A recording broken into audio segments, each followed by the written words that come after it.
Welcome to my video on religious diversity of India. While talking about the diversity of India, India has all the major religions of the world in it. According to 2011 census report, Hindus constitute 79.8% of India's population. Muslims are 14.2% of the Indian population. Christians constitute 2.3% of the total population of India. Sikhs constitute 1.7% of the population of the country. Buddhists constitute 0.7% of India's population.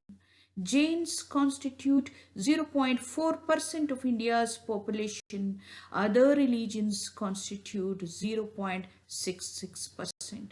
The other religions include various tribal religions and also religions practiced by Zoroastrians and Jews. India is a melting pot of all religions of the world. Apart from the major religions of the world, tribals constitute a major chunk of India's population. They retain their tribal identity even after embracing other religions. Several non-Hindu communities demonstrate carryovers from their Hindu past. Each major religion is subdivided into sects and cults.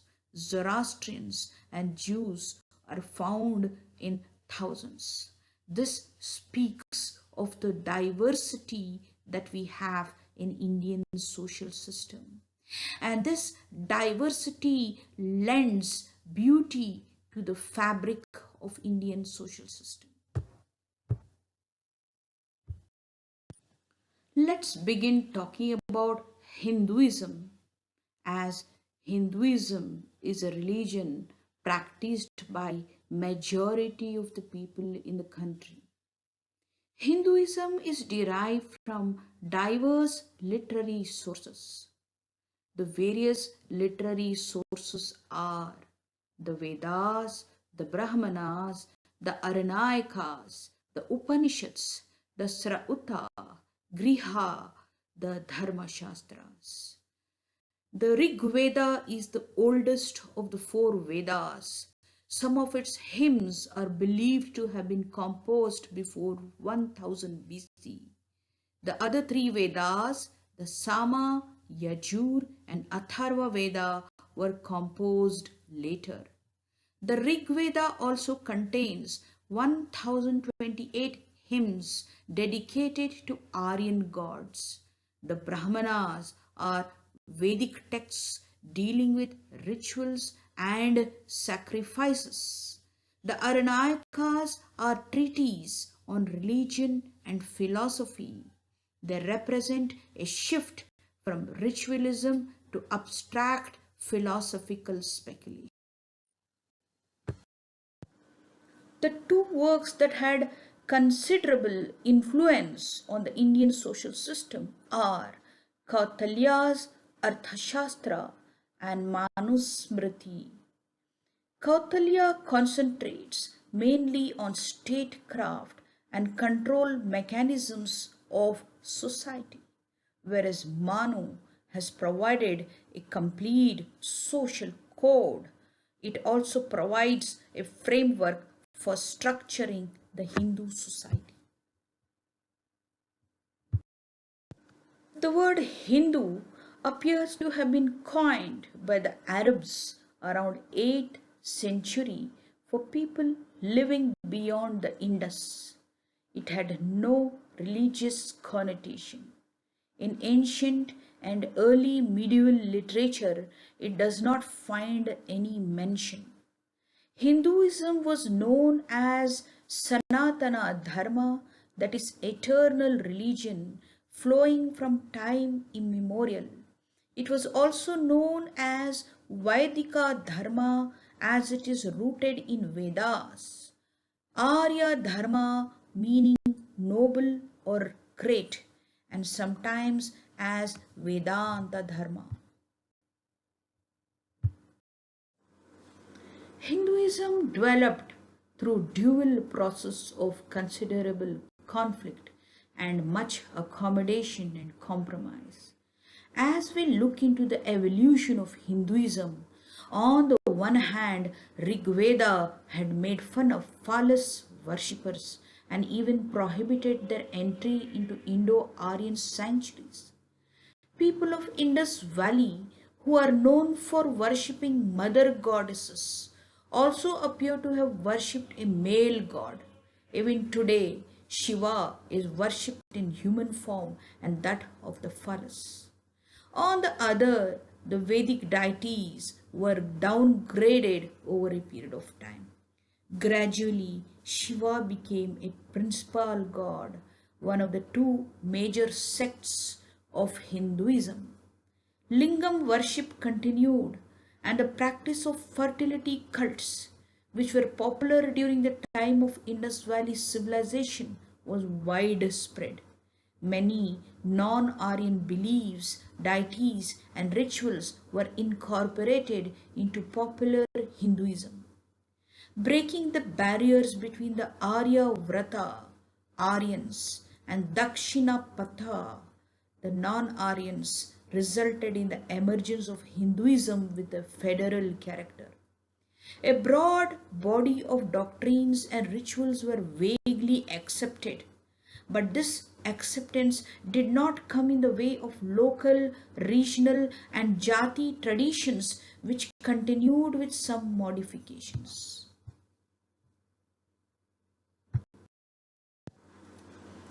Because it was loosely structured, Hinduism accepted the growth of heterodox doctrines, cults, and sects like the philosophy of the Ajivikas, who are the followers of a philosophy of complete predetermination, the Lokaites or Charvakas, who preached total materialism, and several varieties of tantric cults.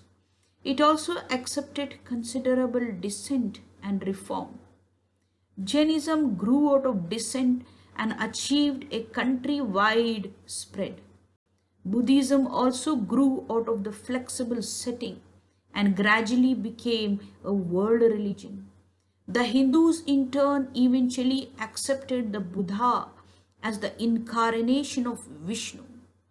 Sikhism developed as a distinct religion by borrowing from Hinduism and Islam. Bhakti cults represent another dimension of change in religion. They surfaced as an articulation of dissent, but most of them got codified in due course, and today they operate almost like jatis in Hinduism. Because of its inbuilt flexibility, Hinduism permits several sects within it. The three major sects within Hinduism are Vaishnavism, Shaivism, and Shaktism. Vaishnavism is the worship of Vishnu and his 10 incarnations. In its long history, it has developed several groups such as Sri Vaishnava and Sri Chaitanya. Shaivism is the worship of Shiva in his various forms. Example, Veera Shaivism of Karnataka and Kashmiri Shaivism of Kashmir.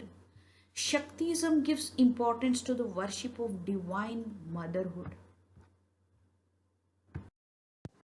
According to Hindu thinkers, human life has four main goals known as Purusharthas. The Purusharthas constitute an ideal scheme of human ends. They are dharma, righteousness, artha, wealth, kama, desire or pleasure, and moksha. Human beings have desires for the acquisition of worldly and materialistic things, that is artha. They are also passionate beings and they have passionate desires for romantic love, that is kama. These desires of man can be realized within the boundaries of dharma to attain the final and ultimate goal, the moksha, that is the freedom from the continuous cycles of births and rebirths, and to become one with the God. Hinduism developed two interrelated social organizations for regulating the individual and social life of people. These two social organizations are called as Varnashrama Dharma. They are related to Purusharthas as they lead to the path of reaching these goals. Ashrama Dharma and Varna Dharma are the two social organizations that we are talking about. Let me begin talking to you about Ashrama Dharma. According to Ashrama Dharma, an individual's lifespan is divided into four stages. One, that of a brahmacharya, the stage of childhood and adolescence meant for learning. 2. Grihastha, the stage of a householder meant for leading a good family life. Vanaprastha, the stage of a hermit meant for retiring oneself from worldly life and its responsibilities. 4. Sannyasya, the stage of a wandering mendicant to prepare oneself for moksha. Hinduism conceived of a society as composing of four classes called as Varnas. The individual and the society are linked together by the Varna system. The four Varnas are Brahmin, Kshatriya, Vaishya and Shudra. According to Purusha Sukta of Rig Veda, these different Varnas emerge from the different organs of the Virat Purusha or divine being. Brahmins from the mouth, Kshatriyas from the shoulders, Vaishyas from the thighs, and the Shudras from the feet of the divine being. This division of society is based on division of labor. Brahmins acted as priests and teachers, Kshatriyas as rulers and fighters, Vaishyas as traders, and Shudras as serving class. Hence, we can see that Hinduism is a way of life.